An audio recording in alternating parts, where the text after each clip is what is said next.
Esta es una producción de Grupo Fórmula. Encuentra más contenido como este en radioformula.mx. El tema de la economía, estamos observando que durante los últimos meses se han dado, en los últimos años se han dado diferentes eventos que están afectando la economía global y la economía de México. José Luis Romero Hicks, tú haces una reseña muy interesante de esto. Fíjate, Eduardo, audiencia, que en economía hay dos tipos de fenómenos que se destacan que afectan los ciclos de producción económica. Por una parte son eventos que empiezan a convertirse en restricciones al crecimiento de la producción, y por otra parte choques estructurales. Voy a referirme a los primeros en primera instancia. Fíjate que yo identifico que desde enero del 2017, cuando el presidente Trump empezó con su discurso de aversión hacia México, eso empezó a generar nerviosismo entre los agentes económicos y nerviosismo entre los inversionistas para arriesgar su dinero en la producción en México. Hay un segundo momento que también se identifica como un golpe al ciclo de producción, que se da hacia finales de octubre del 2018, que es cuando el presidente electo de México, Andrés Manuel López Obrador, antes de tomar posesión, anuncia la cancelación del aeropuerto de Texcoco. Pero lo había anunciado desde marzo del 18 en un tuit donde dijo que si ganaba iba a cancelar la obra faraónica, como él la calificó. Sí, claro, era promesa de campaña, pero después vino un silencio, y es en octubre del 2018 donde ratifica su dicho, y es donde empieza a haber una confrontación entre la administración Peña Nieto y la administración en el gobierno de transición del presidente electo López Obrador, en donde la administración Peña Nieto sigue construyendo el aeropuerto como si nada pasara, y el propio presidente electo dice que se va a detener esa obra. Bueno, eso es pero también, ojo, manda señales que si no, que si sí, que si no, que si sí, que correcto. Si los empresarios lo quieren comprar, tal vez se los venda. Eso es peor, porque se generó toda una confusión. Yo trabajé con uno de los empresarios más importantes de México, que me juraba y perjuraba que el presidente había aceptado vendérselo a un grupo de empresarios. Ojo, y a la hora, en mi dedito. Hay una tercera ola de comportamientos que ya es el presupuesto de egresos de la Federación del 2019 y del 2020, en donde se confirman varias obras que se han calificado como faraónicas, en donde se ha cuestionado la productividad que tienen hacia las finanzas públicas o hacia el Estado mexicano, como son el proyecto del Istmo, el proyecto de Dos Bocas de la refinería y el proyecto del Tren Maya. El hecho de que se hayan incorporado, y más recientemente, Eduardo, de que no hayan tenido un impasse en función del coronavirus, bueno, pues eso ha afectado el ciclo de la oferta de producción. Ahora, además, la cantidad de empleos que él dice que cada obra va a generar, aunque supongamos que se generen los empleos, ni a chochazos dan para llegar a los 2 millones, ¿eh?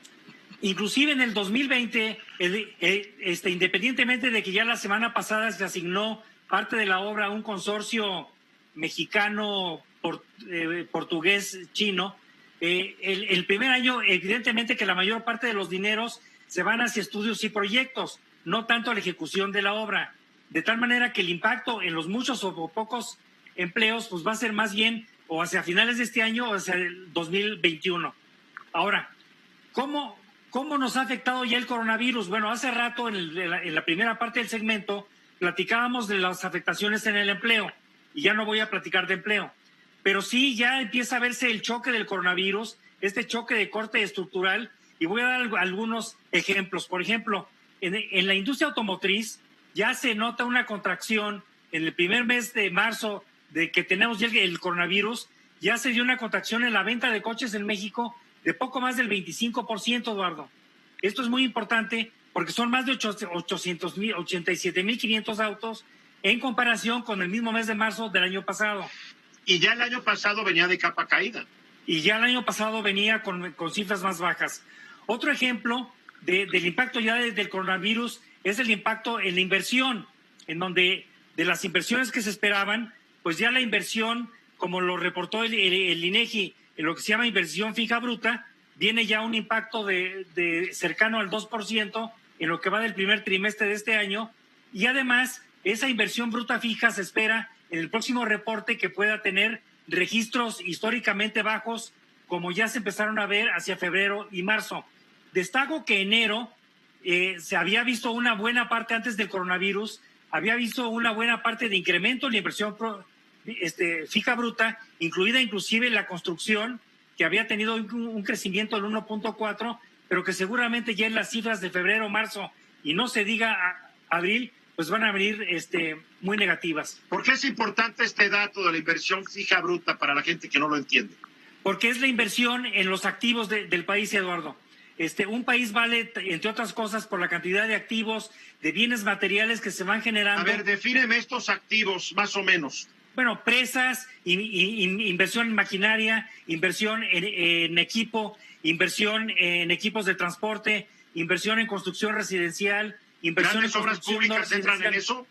En la no residencial entra la obra pública, sí, bien. Correcto. Bien. Otro ejemplo de los impactos que se están teniendo es en la industria del turismo, Eduardo. El turismo es la gallina de los huevos de oro para un país con la historia y la cultura que tiene México y que ha sido un imán mágico junto con otros países como de India, que han convertido el nombre de México en un atractivo natural de publicidad al turismo. Tan solo el ingreso de divisas de los visitantes que vinieron a México en la primera parte del año fue de más de 2.300 millones de dólares, que representó ya un incremento del 6.3%. Estamos seguros que esa cifra ya no se va a repetir en el mes de abril ni en el mes de marzo, con lo cual vemos que... Y en muchos meses más, mi querido José Luis, porque la gente va a tener miedo de viajar. No se va a subir a un avión pensando que en un avión los van a contagiar. O sea, la crisis del turismo, según lo que yo he estado leyendo, va para muy largo plazo y en todo el mundo. Mira, por ejemplo, hay ciudades en México donde es particularmente grave. El caso de Cancún, por ejemplo. Cancún, históricamente a estas alturas del mes de abril, debería de tener ocupaciones habitacionales por encima del 80%. Hoy los tiene por debajo del 5%. Entonces, eso... Oye, ¿y con esa ocupación los obligan a pagar sueldos, salarios, si no los acusan en la mañanera? Pues vamos a ver que eso fue el compromiso para el mes de abril. Vamos a ver qué pasa para mayo, si no se anuncia, más allá de la emergencia sanitaria, una contingencia sanitaria que daría lugar a otro tipo de pago de salarios, un salario mínimo de pago durante el mes de mayo, en la hipótesis de que se volviera en contingencia sanitaria y por un máximo de 30 días de acuerdo a la legislación laboral, pero pues eso está por verse y hay que ver si esa es la estrategia que sigue el gobierno para seguir obligando de cierta manera a la estructura productiva de una derrama mínima, aunque sea en la mano de obra ya contratada. Otro ejemplo de lo que ya nos está pegando el coronavirus es que con el quédate en casa se nos está presentando un tema de confianza del consumidor. Ya la tendencia de la confianza del consumidor en el mes de marzo cayó significativamente, comparado con el primer trimestre y con el mes de marzo del año pasado.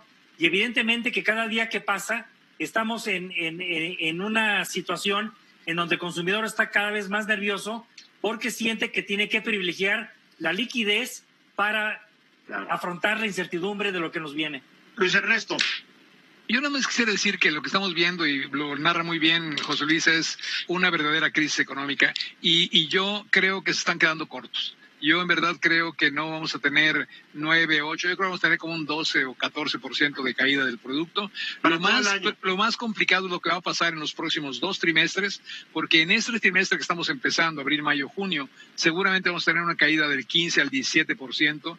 Eso realmente es un impacto brutal en una gran cantidad de personas. Después vamos a tener menos caída en el sentido de que la caída va a ser probablemente del 8, 9, del 7 en el último trimestre, pero francamente la población de México va a resentir el golpe en serio en los próximos 5 meses. Y eso nos queda un minutito. A ver, Keñar, brevemente, Carlos, brevemente para concluir con José Luis. Rapidísimo nada más. Evidentemente la Ciudad de México es una de las ciudades que más impacto van a tener, por ejemplo, en este tema de turismo. Aproximadamente se generan 350,000 empleos en la Ciudad de México que evidentemente hoy no tienen no tienen posibilidades de trabajar, la mayoría de ellas. La cifra que dio el gobierno es entre 10,000 y 12,000 millones de pesos, entre 10 y 12,000 millones de pesos que no se obtuvieron a propósito de esta Semana Santa, y eso es terrible, por supuesto. Carlos Velasco, brevemente, nos quedan 30 segundos. Es obvio y obligado que se haya tocado el tema de México, de lo que se viene en cuanto a economía y finanzas. Pero yo quisiera preguntar, ¿cuál es la situación del turismo en Las Vegas, en Nueva York, para que veamos? En todo el mundo está parado el turismo, en todo el mundo. Sí, entonces, no es Eso no es mi consuelo, Carlos. Tú dile eso hoy un mesero, un guía de turistas y a ver qué te contesta. A los 350,000 de Romero México. Hicks. Mayo va a ser crítico y la OSD está esperando en el segundo trimestre una caída arriba del 30% para México, desafortunadamente. Esta fue una producción de Grupo Fórmula. Encuentra más contenido como este en radioformula.mx.